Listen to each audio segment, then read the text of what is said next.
Hi, my name is Hurtle White, and thank you for joining this special occasion organized by Kane. I must congratulate Kane for what they're doing. They're doing a tremendous job because they're bringing to the forefront, because I'm quite sure quite a few African Caribbean people, even the Windrush generation, still doesn't understand what's happening. And Kane are bringing this to the forefront, so to people's attention to say things need to be done. We're not there yet. And there are few projects around the city that Kane are organizing generation project here in Leicester. And if you're Caribbean senior, or younger migrants who have just arrived in this country and don't know where to go and what to do, Kane would like you to get in touch so they can help you, so you can help yourself to understand what's happening.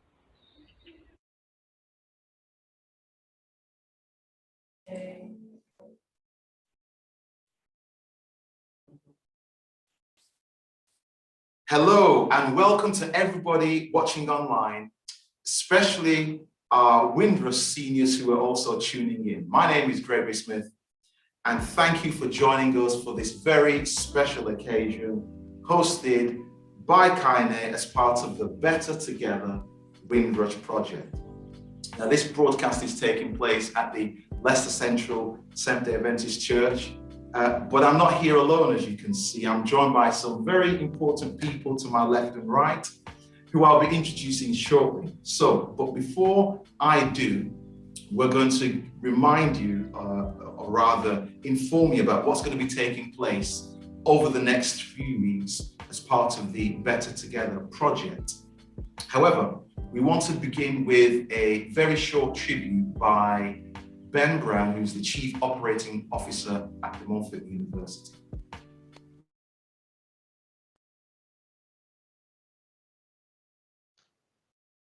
Good afternoon. My name's Ben Brown. I'm De Montfort University's Chief Operating Officer, and I'm delighted to have been asked to say a few words to express my gratitude to the Windrush generation. It's a really easy thing for me to do. I wouldn't be here, I wouldn't have the benefits I've got today if it wasn't for the Windrush generation, people just like you. My father, a proud Trinidadian, part of the Windrush generation, came here as a young boy many, many years ago. I want to recognise and thank you for your service and your sacrifice. Service in terms of, what do we know? People who participated in the World Wars, not recognised. And we know what a great role that many people from the Caribbean played. And your sacrifice. It's fair to say you weren't universally welcomed when some of you came to the UK many decades ago. Times were very different. And I've seen the imagery in terms of the signs saying no blacks, no dogs, no Irish. And I'm clear what a detrimental impact that must have had on you and your life in the UK at that point in time. I wouldn't enjoy what I enjoy in life, and nor would all the black people who live in the country today without the sacrifices that you made. I'm clear in terms of the liberties I have and the opportunities I've got. It is based on climbing on the shoulders of others, people just like you.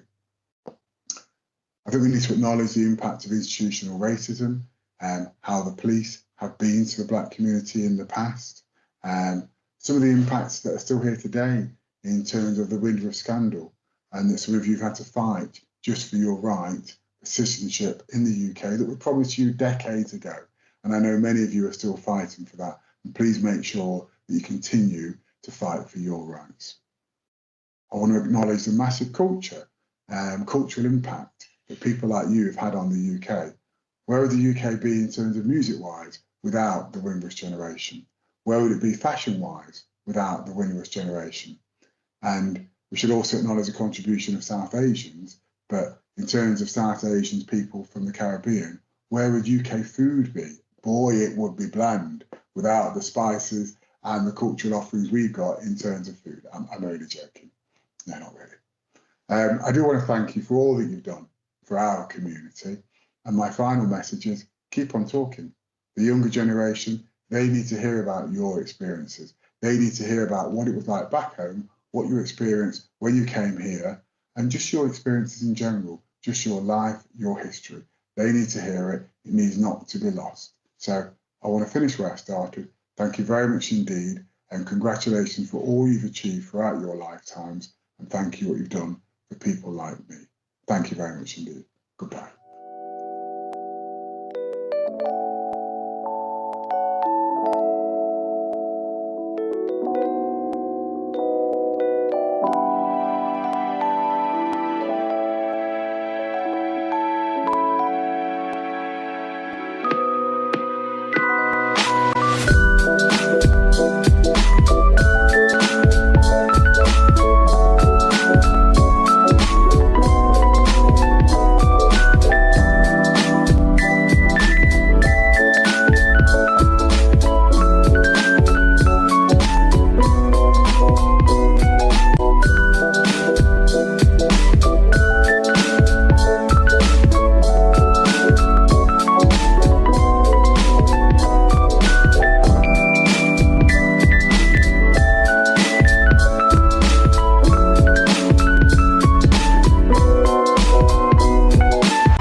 Well, thank you, Ben, for your words and your tribute. As mentioned, we have two special guests. We have three special guests actually here, but two particularly special guests. So we have Miss Charles, Auntie Cheetah, as I know her, and Mr. Anthony Edgar. It's interesting how we use the term uncle and auntie within culture. A sign of respect. How would you prefer to be referred to? Depends who is the one. It depends who you're speaking to. Yeah. Absolutely.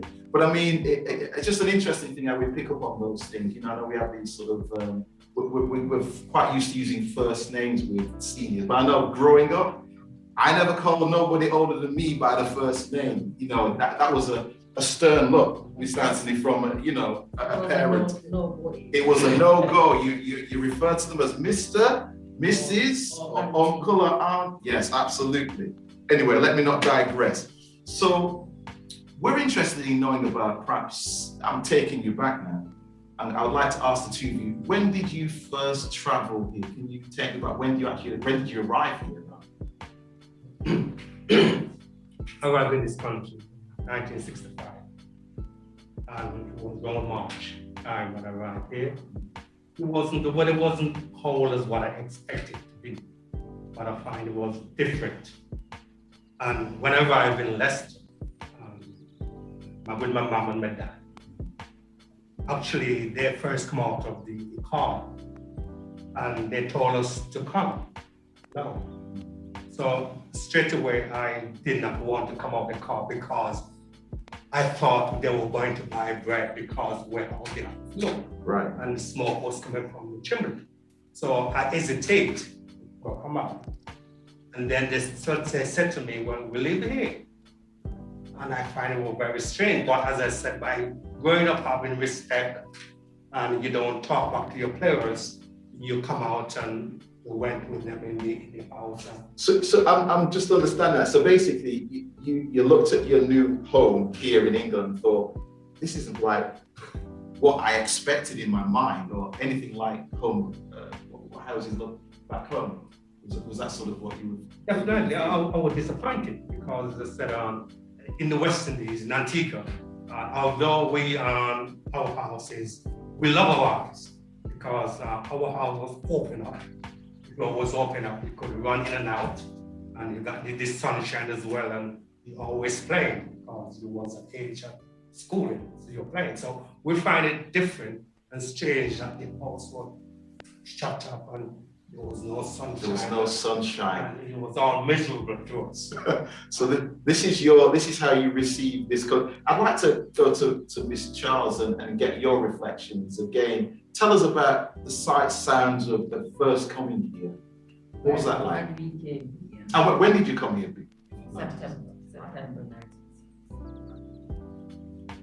was taken aback because when I saw the Caucasian people selling delivering coal, and they looked so black, you know, and so filthy and untidily dressed.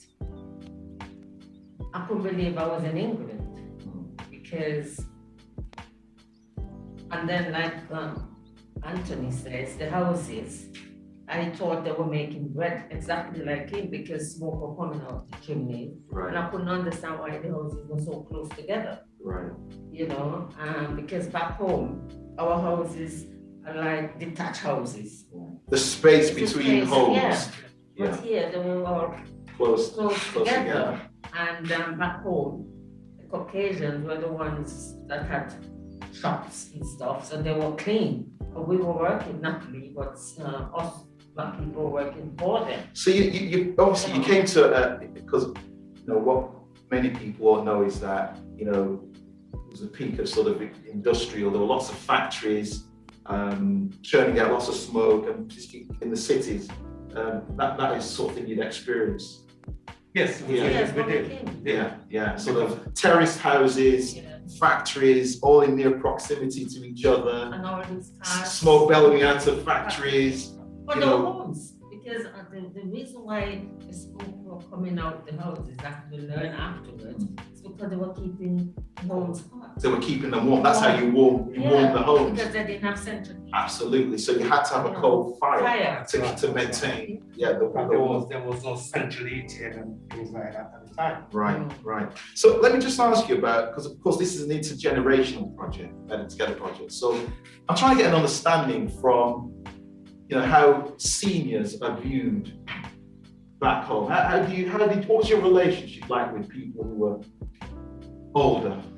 Oh, Well, you must have respect because even if your uncle or anyone in your family or strangers, if they know you, you just kind of pass by them without saying, "Good morning, Mr. Good afternoon, Mrs." You have to call them by Mr. That or Uncle this. There was some people that have not in our family, and we still call them auntie. Because I remember himself now, there's a lady that lives in Leicester, and is not my auntie, but I still call her auntie. And her name is Aunt Vida. And I still call her auntie because of respect. Yeah. And that's one thing that I must admit that the older one that came from the West Indies, that everyone do have respect to the oldest, to the elders. And did you feel supported by seniors yes. growing up? Yes. Yeah. You felt supported? Yeah. They're disciplined, you. Yeah. You were well disciplined and you didn't have to, they'll give you a clout around your home. And that doesn't mean that's your mom or your dad. Right. Because So you were raised by a community. we were. So these other people who you could refer to uncles and aunts, they may not have been blood, No. but they were part of an extended family, Family. as it were, that you understood. Okay, all right. So let me take you to where we are today, and we were, of course, commemorating the Windrush and those who travel, individuals like yourself who traveled to the UK between 1948 and 1970. So 71. So we now have 2 days. We have Windrush. We also have Stephen Lawrence. So we have 2 dates, interestingly enough, within our calendar that are references to, you know, sort of social injustice, really, and 2 pretty horrific scandals. We know that the Stephen Lawrence case was one of the longest standing criminal cases in English history. What importance then do you put to these dates? How should we remember Windrush? In your mind, paint a picture for us. How do you want Windrush to be remembered? Well, I would like to Windrush to remember for what Black people actually has done the work in this country. And I do not think really that Black people have been recognized for what they have done. They put Black people on the back burner. And there's a lot of big, for instance, generation of my great-grandfather actually fight in war representing England. And they have it hard to walk in and walk out of this country. But there again, you find people who from Germany, who British were fighting the German, they could walk in this country and walk back out as much as they like. And that is the disjustice of Black people that the English still doing to Black people. And with the Windrush, with with our family that came here, work in the health service, go to school, and they've been treated that badly with the government, and doesn't matter which government is involved, whether they're Labour or Conservative, they should actually get together and realize what they have done to show example and respect these people, that the new generation can see that they're doing something for Black people. Because at the moment now, the Windrush, people who actually went back, can't get back, they're sweeping it in the carpet. And it's still burning Black people, the young one, in their hearts when we see what they actually done to them. So, some unfinished business as far as you're concerned. Absolutely. The wrongs have not been righted. Absolutely. That's it. Ms. Charles. Well, where I'm concerned, we didn't have to come here in the first place. I don't mean just me, I mean the people before me that came here. And they asked us to come because the Caucasians didn't want to do the work that was here, so they asked us to come. And we did. Because there was an invitation, wasn't we there? were invited. Because we you were invited to come. Yeah. To work, because after the war, yes, there was an invitation because of the that went out of manpower. Right. So they asked us to come here and to do the menial jobs. We did all the menial jobs. And when you look, even me now, when I was old enough to work, I went to work in NHS. And I couldn't touch some of the Caucasians, but they asked me to take my Black hand off them, you know, and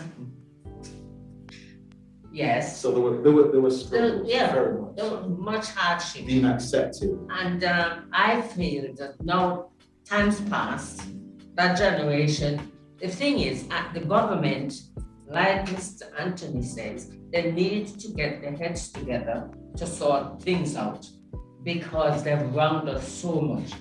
When these elderly ones came here and they brought the children with them, they didn't have passports, individual passports, so their names were added to the parents' passports.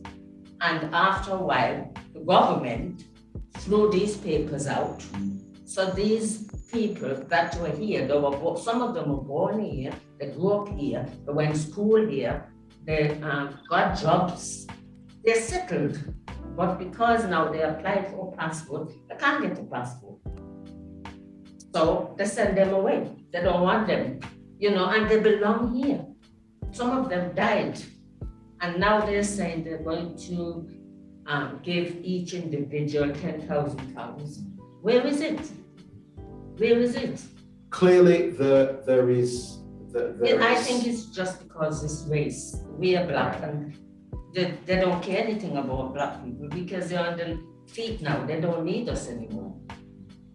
Well, you know what? We have discussions like this. I think it's useful to continue to discuss and to continue to highlight the injustice because, as you said, there are people who've passed away and not seen justice being served.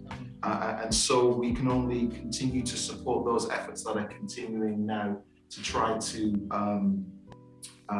correct the wrong. Let me move on to my final question. Was there one more point you wanted to make? What actually disappointed me also too, we have Black politicians in Labour and in Conservative, and not even one of them actually stand up and talk about these things. And we look at them as our figurehead, as they come, represent. And they're just not doing nothing. You don't feel they're doing enough? I mean, not doing enough. I know that there are MPs like David Lammy who've spoken out particularly very vociferously about the whole Windrush scandal. but maybe you feel there's more that they could be doing to be highlighting the issue. Absolutely. What you're saying, Yeah. David Lammy, but he's only an individual. Yeah. Yes. And like you said, he is very good at speaking up. Yeah. You know, but he's just one person. Yeah. So if he gets support from others, they would listen. Absolutely. There's no support. Absolutely. Okay, well, I just want to finish with one final question. And it's just around your children, really, in terms of raising children here as opposed to raising them in the Caribbean. What struggles have existed? Actually, I want you to talk about in terms of the positives and the negatives in terms of raising children here, having migrated from the Caribbean. Yeah, if you'd like to go. Well, like you see, I am a Black woman from the Caribbean, and I brought my values here. When I had my children, first of all, the struggles I had with them is the nursery, because when I had them, you couldn't take your child or children to the nursery until 2 years old. So that's where my struggle started. But fortunately for me, I had good rapport with my family. So they helped me for nearly 2 years. And after that, no problem. The only problem I had, again, is like when I'm working at weekends or if I'm on call, my family were there to support me. So you had good family support behind you, Yes, which made I a difference. did. Do you think the opportunities have been better for you raising children here as opposed to had you raised them in the Caribbean? No, it didn't make a difference because like I said to you, I'm Black and I'm a Caribbean. So with my children, I brought them up for about 22 6 says, train up the child in the way he should go when he's already done the part. And I believe in that. When I work, I go to work, send my children to school. I remember one day I went for the school report and the teacher is telling me that my daughter is talking in class. I said, didn't I give you all a phone number? And she said, yes. I said, well, why are you telling me this now? Was it today she's talking in class? And she said, no, she's been talking in class. So I said, no, I'm not going out there to work for you to come here to talk. Because if you knew what the teacher knew, you would be in class. So you're supposed to listen to this teacher. The next time she came from school telling me, oh, the teacher says that if you hit me, I must be in child line. So I said, that's what the teacher said? She said, yes. So I said, okay, I'll go, come. When I got home, I took her to the phone, I tell her ring child line. And she said, no. I said, well, when you ring child line, just like how you were born, you can go with whoever comes to pick you. I've never had any of my I've got 2 children. I've never had any disrespect to me. I've never had any police come to my house. You know, anyway, following child. The next morning, I went to school to see that teacher. And I told her she can tell her children to ring child line. But I'm working, I'm feeding my child, and I've got a roof over their heads. And as long as they live with me, yes, they're doing what I said, not what the English are telling them to do. So did you feel there's a bit of a tension between your style of raising, I'm going to go to Ms. Nancy to answer this question, a sort of tension between how you raise your children and perhaps, how British culture raises children. Do you think there's a sort of tension in that, Ms. Anthony? I'll get Ms. Nancy just answer that. Well, I think the British culture is different from the Western culture. Yeah. Because, the British culture is, you could talk to your parents and talk up and say, well, how you feel. The Western culture is...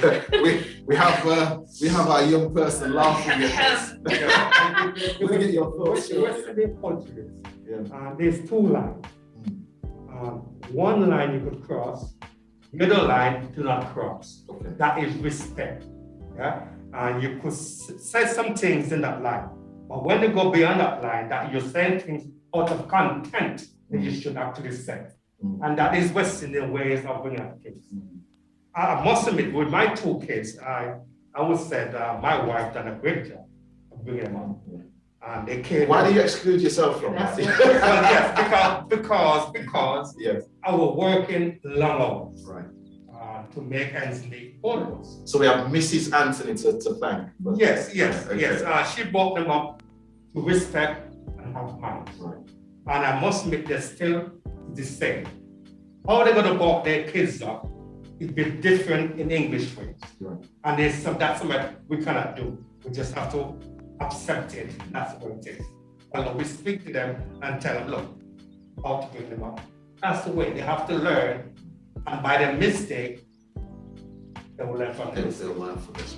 Well, listen, it would be great to speak to you for longer, but we want to continue with the program today. I just want to thank you both for your contributions. But before we go to our next segment, I'd like to share a few words from Councillor Sue Hunter. And she writes, and she says, 22nd of June marks the anniversary of the arrival in the UK of the Empire Windrush and her 492 passengers. Last year, we celebrated the 70th anniversary of this momentous event, which has become so deeply symbolic of the wider links between the United Kingdom.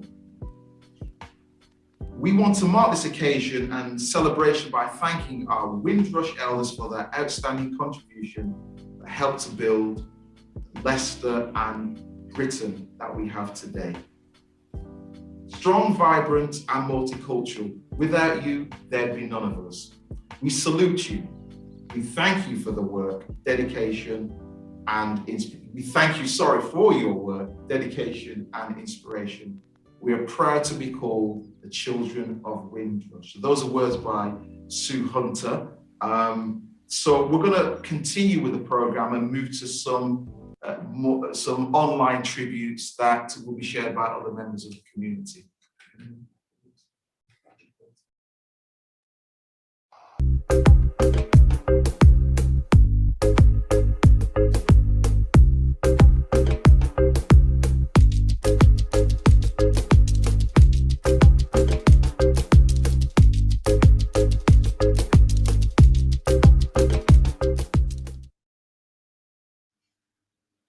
Hello, my name is Pearl Ricketts from Leicester. I just want to wish all the Windrush families and elderlies and seniors a happy Windrush Day on the 22nd. We've come through, we've overcome, the Lord has taken us through it, and we're all in this together. So happy Windrush Day. Amen. I want to reach all the Windrush senior citizens. Well, I'm past it now anyway. I'm past the senior citizens now. So I wish everybody a wonderful life. Happy Windrush Day to all the seniors. Hi, my name's Eden, and what the Windrush means to me is freedom, but also facing hardship and years of struggle. Hi everyone, I'm Jasmine, and Windrush for me is actually something that I'm on a journey with and I'm educating myself on because I don't actually know my Caribbean side. However, what I do know is that my grandma is Antiguan and my granddad is Bayesian. They both came over to the UK separately during Windrush and met in Leicester, had 2 children, including my dad. And for me, Windrush Day really helps me explore this history of my side and kind of get an idea of what my grandparents might have felt when they came over by hearing other people's stories and how they felt. So yeah, I'm currently on a journey, but I'm loving it. Hello, my name is Mukhtar. I came from Gambia. I came in the UK 2019 and I'm looking forward to being part of the Windrush Better Together project. Thank you. See you soon. Bye.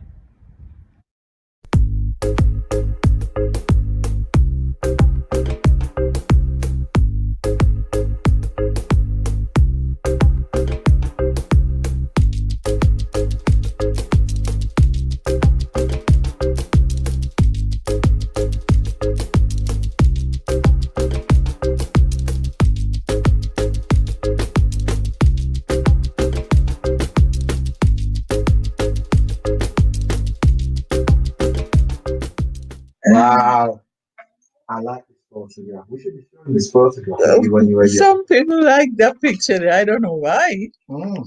Can I show people? Is it okay if I show that photograph? It's all right. Is it okay? Yeah. Very good. I just want to get a little of this beautiful young lady. Uh-huh. So tell me.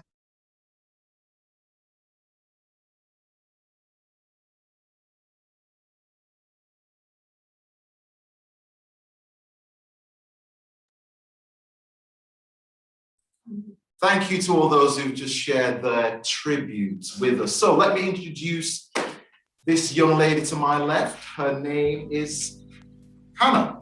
Yes. Hannah, nice to have you here with us today. Hannah, tell us a little bit about where you were born and a little bit about your sort of migration to this country. So I am originally from Somalia, which is on the Horn of Africa, the most eastern African country.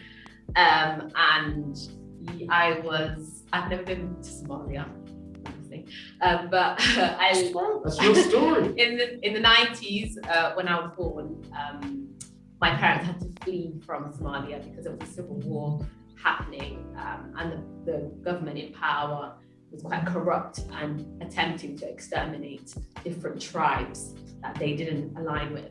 So my family fell into those tribes and had to flee for their lives and just drop everything and go.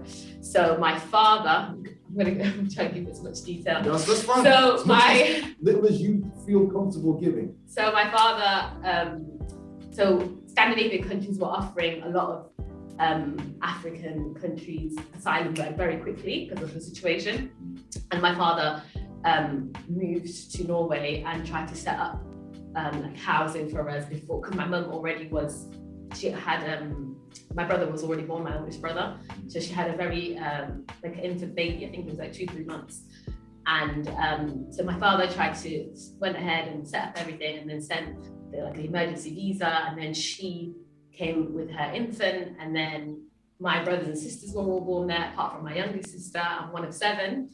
And then in 2000, we all came to Leicester, and we've been here ever since. Ever since, amazing. As I said, we have these 20 years. 20 years. As I said, we have these interesting stories of migration. We've had obviously newer communities come to make resident here in the UK. West Africans, of course, we know Leicester has a significant population of Zimbabweans here, Ghanaians, and I don't want to leave any others out, so I'll stop there. And of course, Somalis. So share with me how young people in your culture relate to seniors. So Somali culture, what's the relationship like with seniors? As you guys have touched on, I think there's a lot of respect. That's the most fundamental value that we have towards our seniors. Like, you're not gonna talk out of, study your math to them. You're gonna always correct them, speak to them correctly. They will discipline you, like all the things we touched on. But I feel like a part of it, there's a lot of pressure from the seniors towards the young people to really push their dreams forward because of how much strife and struggle that they went through. So there's a lot of expectation of young people to achieve. Yeah. Right. So go and be a lawyer, go and be a doctor, go and make that, hit that, go and get your degree, there's a lot of that, but and I feel like young people today, some people don't know what they're doing. Some people just want to figure it out, and so the caught between sort of aspiration and what they want to do and what they're expected to do. Yeah, I think that's always the struggle. But we learn so much from them. Like all our heritage, our culture, our values, our food, our language comes from our seniors. So there's a lot more positives than negatives, I think. And this is the wonderful mix that we have within a city like Leicester. We have lots of different sort of representations of Black culture. It isn't just Caribbean, it's across different countries in the Caribbean, Antigua, Jamaica, Trinidad, etc. And we have all these African states, Somali, Zimbabwe, etc. So tell me, were you aware, I know you sort of are insider now into Somali culture, were you aware of the fact that there were, people who came from the Caribbean, many years ago and settled here? Yeah. Is that okay? That's definitely like aware to me, because I learned it all in school. It was taught on history lessons, but also but so also in like the areas that we occupy. For example, St. Matthews is right now is a very well-known Somali majority area. Yeah. But before they came, it was run by the Caribbeans. Like, they owned that area of Leicester, and they really opened up their community to embrace us when we came, scrambling and seeking asylum, and they really took us in. So without them already setting up that community for us, we wouldn't have thrived the way we have now in that area, for example. And like Highfields as well, like to another area that was also previously majority Caribbean and now embrace other African cultures. So we definitely, that's probably why my parents chose Leicester, like, because of the Black community are so well established here. And when they came in the 2000s, they obviously you run towards something that's familiar to you. So that's why they probably came here and settled in those areas. Because when I first came to Leicester, we moved straight into St. Matthews because of the area and how protected my parents probably felt and embraced by the Caribbean. And it's interesting how areas go through transition because... I think Anthony wants to say something. Okay, yeah. I'm glad you said that, because we West Indian, we opened the door for a lot of other countries to come in. Which is Hannah's point. Yeah, absolutely. And naturally, we West Indians do not get the respect for what we have done for other countries, like yourself, that we opened the door, because we've been hustled and have to put up a lot in the 60s. And I think this is the story, and this is why it's important that we have this dialogue, because this is how we learn, isn't it? Through the stories that are told and shared by, different communities. So we're really coming to the conclusion of this event. Before I do tie things up, I just want to thank everybody for their contributions here today. Mr. Charles, Mr. Anthony, and of course, Hannah, and of course, you all for tuning in for today's Better Together launch event. However, that's not the end. We have at 1:30 today our Still Got It concert highlight from 2019. So if you tune in at 1:30 today, you'll be sure to see that. Now, if you're a young person or senior out there interested in getting involved in the Better Together project, we'd love to hear from you at Kaine. So straight after I finish, you'll see an advert with more information about how you can join, get involved. I just want to thank you for tuning in today, and thank our guests. Happy Windrush Day. Bye. Bye.